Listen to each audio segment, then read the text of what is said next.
नए एहसासों से जुड़े नए रिश्ते बिखेरेंगे रंग। जिंदगी लाइव सीजन 5 इतवार दोपहर 12 बजे और शनिवार दोपहर 12:30 बजे।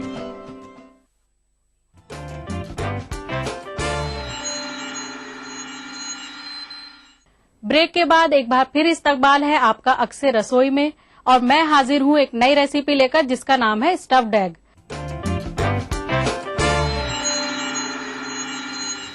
तो एक बार नजर डालते हैं उसमें इस्तेमाल होने वाले सामान पर।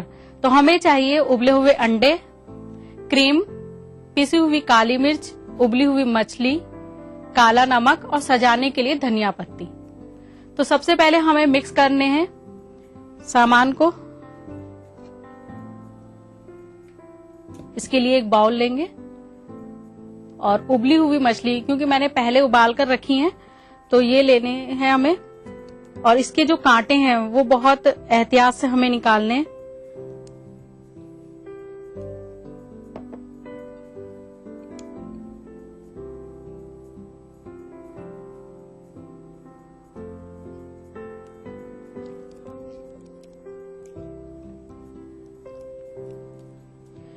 स्पून लेंगे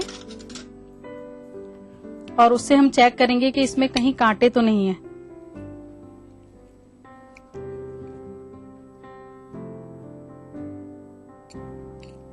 तो ये देखिए नाज़रीन, अब हमने चेक कर लिया है कि इसमें कांटे नहीं है। वैसे ज्यादातर अगर आप कोशिश करें तो वो मछली इस्तेमाल करें जिसमें कांटे ना हो। ये देखिए इसके अंदर कांटे नहीं है। तो हम फिर उबले हुए अंडे लेंगे और उसकी कटिंग कर कर जो उसके अंदर जर्दी है वो जर्दी भी हम इसके अंदर मिक्स करेंगे।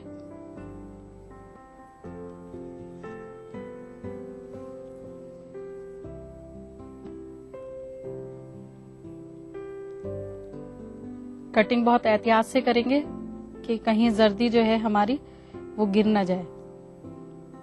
इस तरह से लेकर हम ये देखेंगे, जैसे हमारे पास अगर 3 अंडे हैं तो हम सिर्फ 1 अंडे की जर्दी डालेंगे इसके अंदर।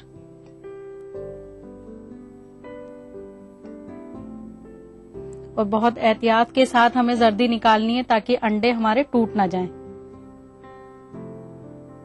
इस तरह से हमें इसको खाली करना है और फिर जर्दी जो है वो इसी के अंदर हमें फिश के अंदर मिक्स करनी है।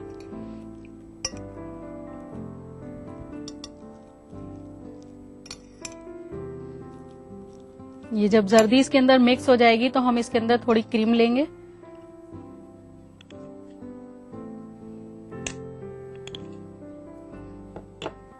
थोड़ी काली मिर्च लेंगे और फिर थोड़ा सा नमक लेंगे। नमक इसके अंदर जो है हम काला नमक इस्तेमाल करेंगे और फिर बहुत अच्छी तरह से इसको मिक्स करेंगे।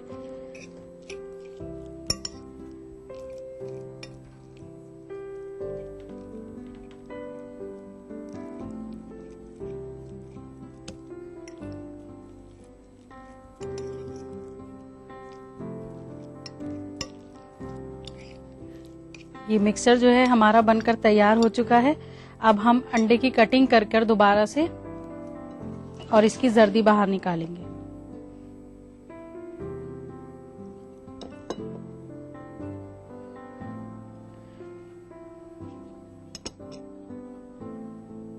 बहुत एहतियात के साथ आपको ये जर्दी निकालनी है।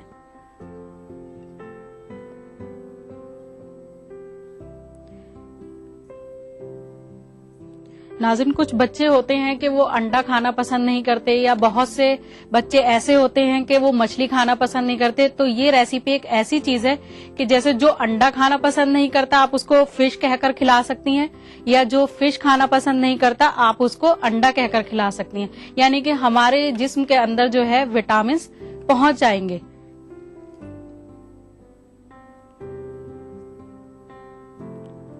देखिए हमने इसको खाली कर लिया है।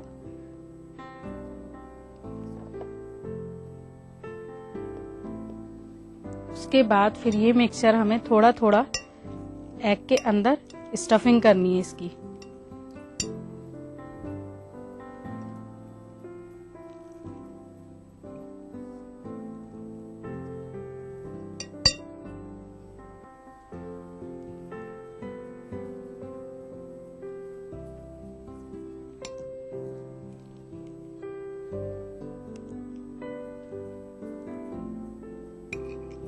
इसमें बनाने का कोई झंझट नहीं है या कोई ऑयल की मिकदार नहीं है इसमें कोई।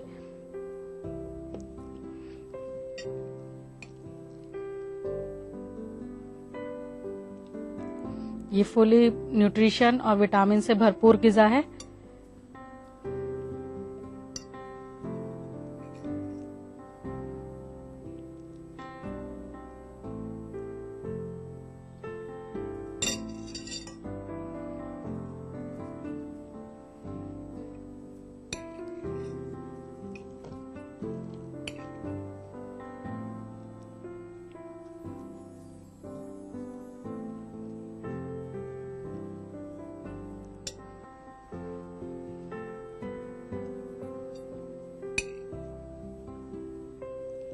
भरकर हमारे तैयार हो चुके हैं। अब हम इसको सर्व करेंगे। सर्व करने के लिए हमें एक सर्विंग बाउल की जरूरत है।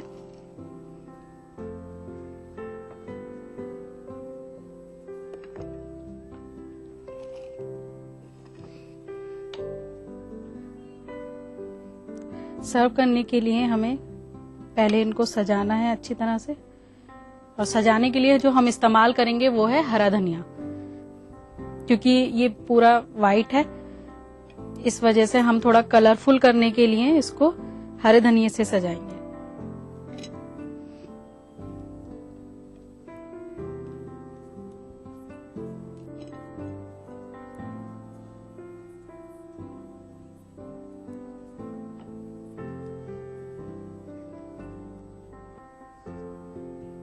देखिए थोड़ा थोड़ा सा हरा धनिया लगाना है इनके ऊपर।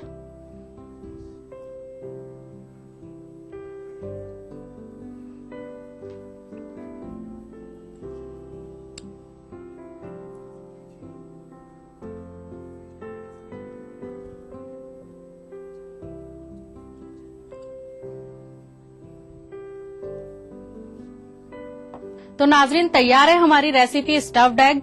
मैं उम्मीद करती हूँ आपको ये जरूर पसंद आई होगी। तो नोट कीजिए इसकी रेसिपी। स्टफ एग बनाने के लिए चाहिए अंडा, फिश, काला नमक, काली मिर्च, क्रीम और धनिया पत्ता। स्टफ एग बनाने का तरीका। सबसे पहले एक बाउल में उबली हुई फिश, अंडे की जर्दी, क्रीम, काली मिर्च पाउडर, नमक डालकर अच्छी तरह मिक्सचर बनाएं। इसके बाद अंडे में इन मिक्सचर को स्टफ करें और हरे धनिये से गार्निश करके एक सर्विंग प्लेट में सर्व करें। नाजरीन, आप भी बन सकती हैं मेरे साथ इस शो का हिस्सा। सिर्फ करना है इतना कि एक रेसिपी लिखकर भेजिए। अगर वो रेसिपी होती है आपके सिलेक्ट, तो आपको मौका मिलेगा मेरे साथ मेरे किचन में। तो उसके लिए नोट कीजिए हमारा पता। हमारा पता है अक्से रसोई, 2E/12 3rd floor, Jhandewalan extension, new Delhi 110055। हमारा ईमेल आईडी है responseurdu@etv.co.in।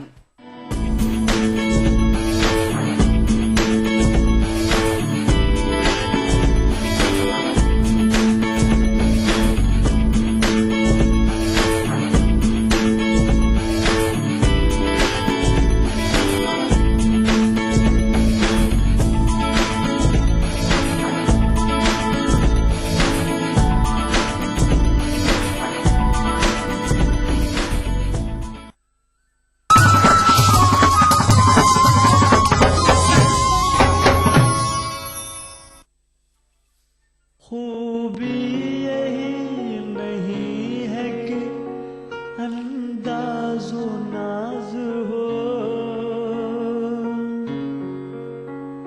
खूबी यही नहीं है कि अंदाज़ो नाज हो, माशूक का है हुस्न अगर दिल नवाज हो, माशूक का है हुस्न अगर दिल नवाज हो।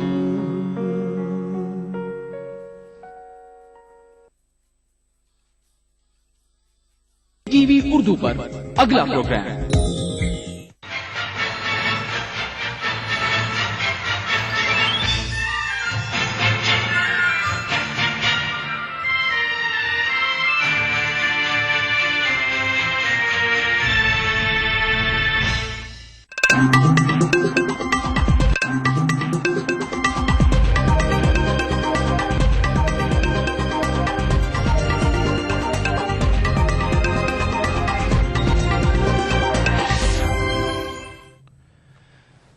नाज़रीन आदाब, टीवी उर्दू न्यूज में आपका खैर मकदम है। आप देख रहे हैं खबरनामा। सबसे पहले नजर सुर्खियों पर। दिल्ली में बीजेपी और आम आदमी पार्टी हुकूमत साजी के लिए तैयार नहीं, सदर राज के निफाज के आसार। असेंबली इंतखाबात में शिकस्त के बाद कांग्रेस मुहासबे में मसरूफ। सोनिया गांधी ने आज शाम तलब किया पार्टी लीडरों का इजलास। अन्ना हजारे ने जन लोकपाल मामले पर मरकज पर धोखाधड़ी का लगाया इल्जाम। कल से गैर मुअय्यना मुद्दत की भूख हड़ताल का ऐलान। बीएसपी ने राज्यसभा में उठाया मुजफ्फरनगर फसादात का मामला। उत्तर प्रदेश में सदर राज के निफाज का मुतालबा। मिजोरम की 40 रुकनी असेंबली सीटों के लिए वोटों की गिनती जारी। कांग्रेस को सबकत हासिल। और इब्ने अब्बास की जगह अब्दुल बासित हो सकते हैं हिंदुस्तान में पाकिस्तान के नए हाई कमिश्नर। पाकिस्तान ने तब्दील किया अपना मंसूबा।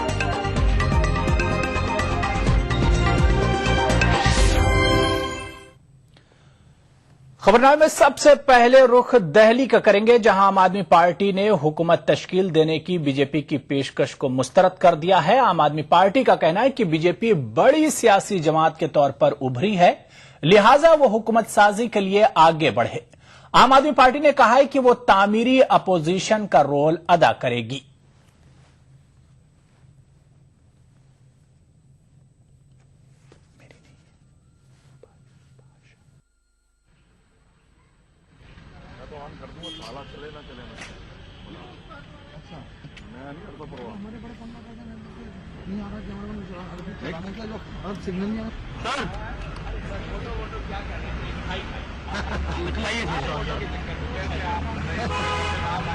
और जाहिर है, और ना सिर्फ बहुमत नहीं मिला है, हम नंबर 1 पर भी नहीं है सीटों की दृष्टि से।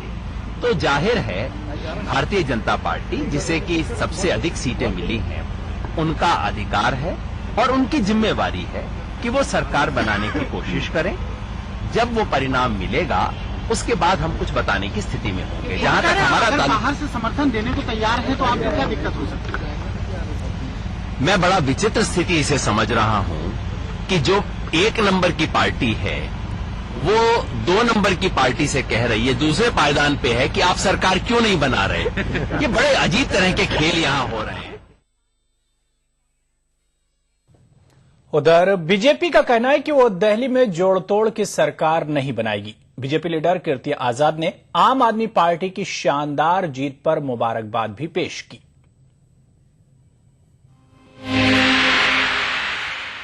लेकिन हम यहां सरकार नहीं बनाएंगे, जोड़ तोड़ की सरकार नहीं बनानी है। लेकिन एक चीज अवश्य मुझे याद आता है, जब मैं छोटा था तो मेरे क्रिकेट के गुरु थे, वो कहा करते थे कि कभी भी अपने प्रतिद्वंद्वियों को कमजोर नहीं समझना चाहिए। और आप पार्टी को, अरविंद केजरीवाल और उनकी टीम को मैं बहुत बहुत शुभकामनाएं और बधाई देता हूं कि पहली बार ही आए और सेंचुरी बनाए। राष्ट्रपति शासन तो आएगा, इसमें बीजेपी क्या कहेगी और आप क्या कहेगी? या तो जब किसी को बुलाया जाएगा सरकार बनाने के लिए तो उस समय वो व्यक्ति कहेंगे, लेकिन भारतीय जनता पार्टी सरकार नहीं बनाएगी। शिवसेना ने तमाम सियासी पार्टियों को आम आदमी पार्टी से सबक हासिल करने का मशवरा दिया है। शिवसेना लीडर संजय रावत के मुताबिक आम आदमी पार्टी की कामयाबी से यह वाज़ेह हो गया है कि अवाम बदलाव चाहते हैं। एक नई पार्टी जो हाथ में झाड़ू लेके सबको झाड़ू दिखा रही है, उनके पलड़े में सबसे ज्यादा होट पड़े हैं और इस झाड़ू से हमको सबक लेना पड़ेगा। वहीं समाजवादी पार्टी लीडर नरेश अग्रवाल का कहना है कि मुल्क में अवाम को कांग्रेस और बीजेपी के मुतबादिल की तलाश है। नरेश अग्रवाल ने दिल्ली में मीडिया से बातचीत करते हुए कहा कि शरद पवार अगर ताउन करेंगे तो मुल्क में एक तीसरा महाज तश्कील पा सकता है।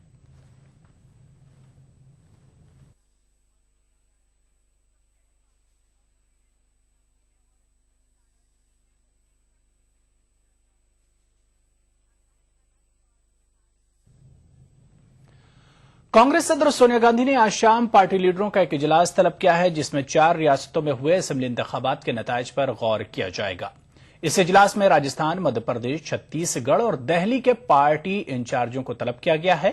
वाज़ेह है कि कल सोनिया गांधी ने इंतखाबी नताइज मंजर-ए-आम पर आने के बाद मीडिया से बातचीत करते हुए कहा था कि उन्हें इंतखाबी नताइज से मायूसी हुई है और पार्टी अपना मुहासबा करेगी।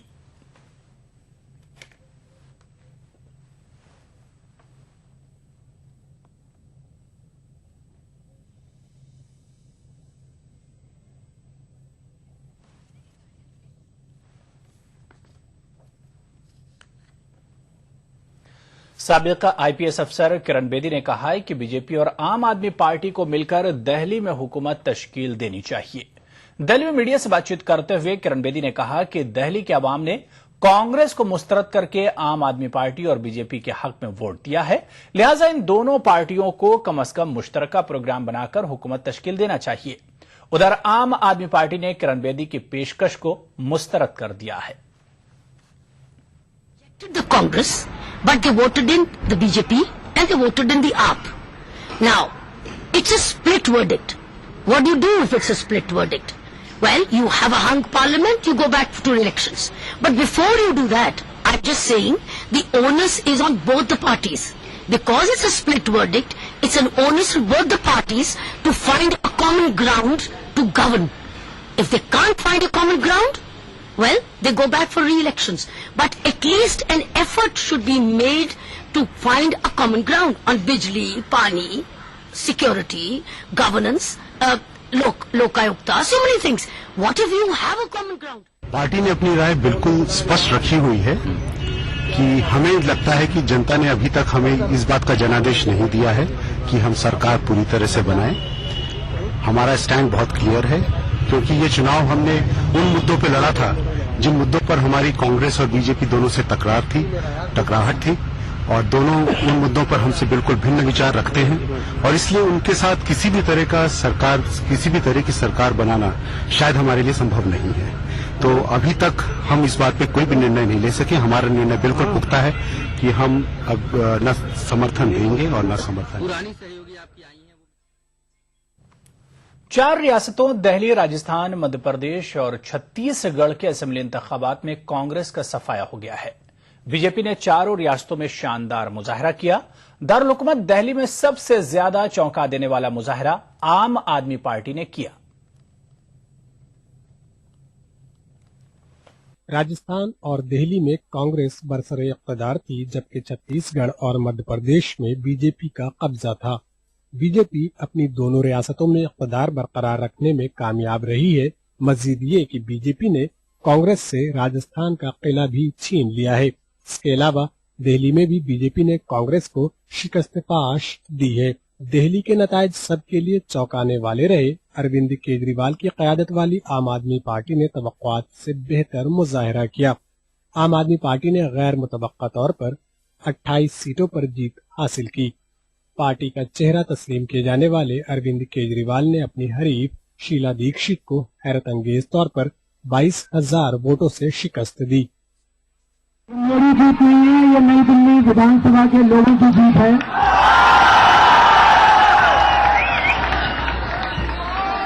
और मुझे पूरा यकीन है कि फाइनली देश जीतेगा, लोग जीतेंगे, जनतंत्र जीतेगा, भारत जीतेगा।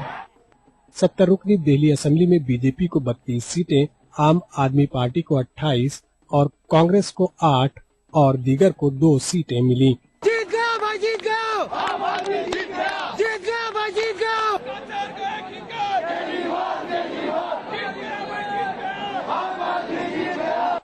राजस्थान में भी कांग्रेस का सफाया हो गया है। राजस्थान असेंबली की 199 सीटों में कांग्रेस को सिर्फ 21 सीटों पर इत्तेफाक करना पड़ा, जबकि बीजेपी ने 162 सीटों पर जीत दर्ज की। आरजेपी ने 4 और बीएसपी ने 3 सीटों पर जीत दर्ज की। 9 सीटों पर आजाद और दीगर जमातों के उम्मीदवारों ने कामयाबी हासिल की। ऐतिहासिक जीत कोई एक व्यक्ति या कोई एक आदमी नहीं कर सकता। मैम एक बात बताइए, सफलता एक्सपेक्टेड थी, लेकिन इतनी सफलता मिलेगी कि आपने सोचा था? हमने सोचा था कि ये 120, 125 तक जाएगा, परंतु ये अपने आप में ऐतिहासिक था। हमने ये देखा था स्वराज संकल्प यात्रा के अंदर जनता के मन में टीस थी, एक नाराजगी थी और एक कुराज और कुशासन से बिल्कुल तंग आ गए। छत्तीसगढ़ में भी बीजेपी ने कामयाबी का सिलसिला बरकरार रखा। छत्तीसगढ़ की 90 रुकनी असेंबली में बीजेपी ने 49, कांग्रेस ने 39 और बीएसपी ने 1 और दीगर ने 1 सीट पर कामयाबी हासिल की। राजनीति की दृष्टि से ऐतिहासिक दिन है और भारतीय जनता पार्टी की सरकार ये 10 वर्ष पूरे होने के बाद तीसरे बार इस होने वाले चुनाव में छत्तीसगढ़ में भारतीय जनता पार्टी ने हैट्रिक पूरा किया है।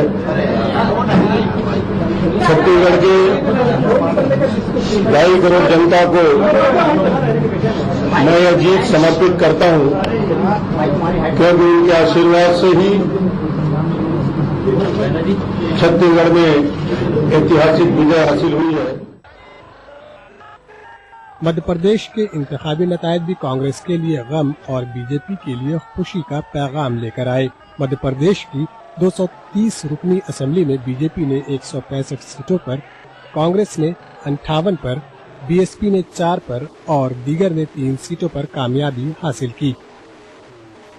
मेरी बहनें, माताएं, मैं उनका सचमुच में माताओं बहनों को भी दोनों हाथ जोड़कर प्रणाम करता हूं। जैसा स्नेह प्यार भाई को दिया है, दुर्लभ होता है वो, सचमुच में वो दुर्लभ होता है। मैं उनको प्रणाम करता हूं। हमारे बुजुर्ग, हमारे नौजवान, हमारे किसान, हमारे मजदूर, मैं किस किस की बात करूं।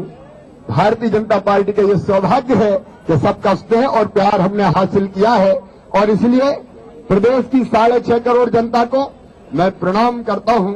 सचमुच में जो जन समर्थन भारतीय जनता पार्टी को मिला है, हम सब अभिभूत हैं, हम सब अभिभूत हैं। चारों रियासतों के नतायज के मंजर आम पर आने के बाद मुल्क भर में बीजेपी के दफातर में खुशी का माहौल देखा गया, जबकि कांग्रेस के दफातर सुनसान नजर आए। बीजेपी कारकुनों ने मुल्क के कई मकामात पर आतिशबाजी की और मिठाइयां तकसीम करके अपनी पार्टी की जीत का जश्न मनाया। Bureau report, ETV news.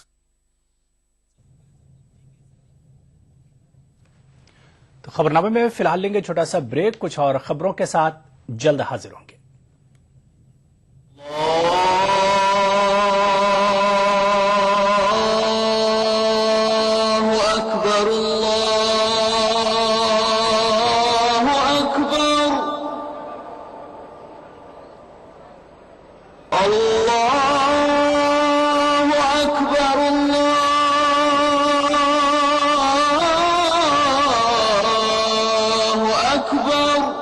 मस्जिदुल हराम से नमाज फज्र देखिए रोजाना सुबह 5:30 बजे सिर्फ ईटीवी उर्दू पर।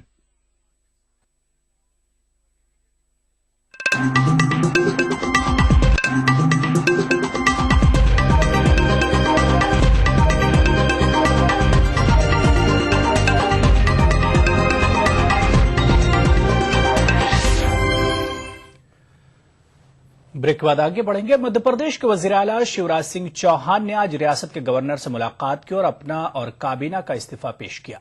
शिवराज सिंह चौहान के मुताबिक गवर्नर ने नए वजीर आला की हलफ बर्दारी तक उन्हें कारगुजार वजीर आला के तौर पर हुकूमत चलाने को कहा है।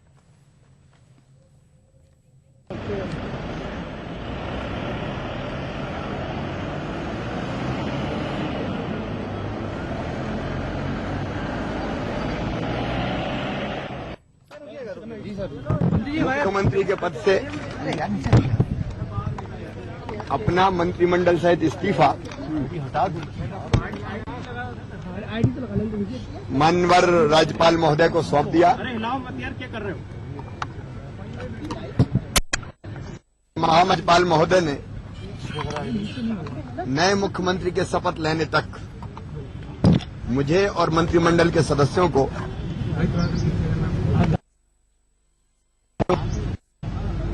कार्य करने को कहा गया है, इसलिए अब कार्यवाहक मुख्यमंत्री हूं।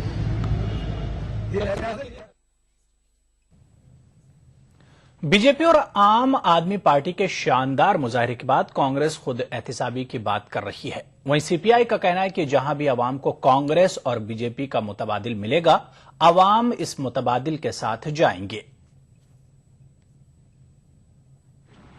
This, in democracy, electoral victories and defeats have to be accepted, and we will introspect, we will discuss among ourselves to see that the message of the Congress and what the Congress stands for goes to the people again.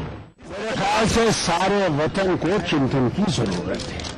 हम सबको चिंतन की जरूरत है कि कहाँ गलतियां हुई हैं, उन गलतियों को कैसे ठीक किया जा सकता है। अभी 6 महीने हैं पार्लियामेंट्री इलेक्शन के लिए, तो उसके लिए तैयारियां आज से शुरू करनी पड़ेंगी और नया सोच planning for it. Clearly, we have not been able to get, shall we say, this message across sufficiently of the various things we have been able to do for people, and those who have harped on a couple of negatives have carried the day. But the truth is, a lot of positives have been done, and we have to find a way of reminding the nation of the good things that have happened in the last 9 years. If in any state there is a viable alternative that comes up and emerges strong enough as against BJP and Congress, people surely will be around that. Assembly इंतखाबात के post पोल सर्वे को रद्दी की टोकरी में फेंकने की बात करने वाले कांग्रेस जनरल सेक्रेटरी दिग्विजय सिंह ने इंतखाबात के नताइज पर हैरत का इजहार किया है। Everywhere I came to know that we are doing exceedingly well. In fact, if you notice, 2 days after the polling, there's absolute quiet, silence in the BJP headquarters. I don't know what has happened, but I never expected this kind of a result. और अब बात अन्ना हजारे की, जो जन Lokpal bill के लिए कल यानी मंगल से रालीगंज सिद्धि में गैर मुअय्यना मुद्दत की भूख हड़ताल का ऐलान किया है। अन्ना हजारे ने मरकज पर जन लोकपाल बिल के मामले पर धोखाधड़ी का इल्जाम आयद किया। अपने आबाई गांव रालीगंज सिद्धि में मीडिया नुमाइंदों से बात करते हुए अन्ना हजारे ने कहा कि जन लोकपाल बिल के मामले पर कांग्रेस ने अवाम को धोखा दिया। जवाब में अवाम ने कांग्रेस को मुनासिब जवाब दिया है। इसके कारण मैं कल से रालीगंज सिद्धि में यादव बाबा मंदिर में अनशन के लिए बैठ रहा हूँ। कब तक चलेगा अन्ना आपका अनशन? कब तक चलेगा अनशन? ये जन लोकपाल नहीं आता तब तक चलेगा। तो ये अनशन का मेरा मतलब ये कि है जन लोकपाल आना है कि 4 राज्यों के निकाल रुझान आ गए हैं। चारों राज्यों में कांग्रेस की बुरी तरह से हार हो गई। इसके लिए कई कारण होंगे, लेकिन ये एक कारण है कि जन लोकपाल के लिए कांग्रेस ने पूरी देशवासियों को आश्वासन दिया था कि हम जन लोकपाल लाएंगे, और जनता के साथ धोखाधड़ी करने के कारण जनता गुस्सा होकर अपना गुस्सा वोट से प्रदर्शित किया। पार्लियामेंट के दोनों ऐवानों में आज काफी हंगामा आराई देखी गई। दोनों ऐवानों की कार्रवाई के आगाज के साथ ही अपोजिशन जमातों ने हंगामा आराई शुरू कर दी। तेलंगाना के मसले पर सीमा आंध्रा से ताल्लुक रखने वाले एमपीज ने हंगामा शुरू किया। इसके अलावा बीजेपी अरकान जस्टिस गांगुली के मसले पर हंगामा आराई शुरू की। हंगामों के दौरान दोनों ऐवानों की कार्रवाई मुताद्दिद मरतबा मुलतवी की गई। भाई अगर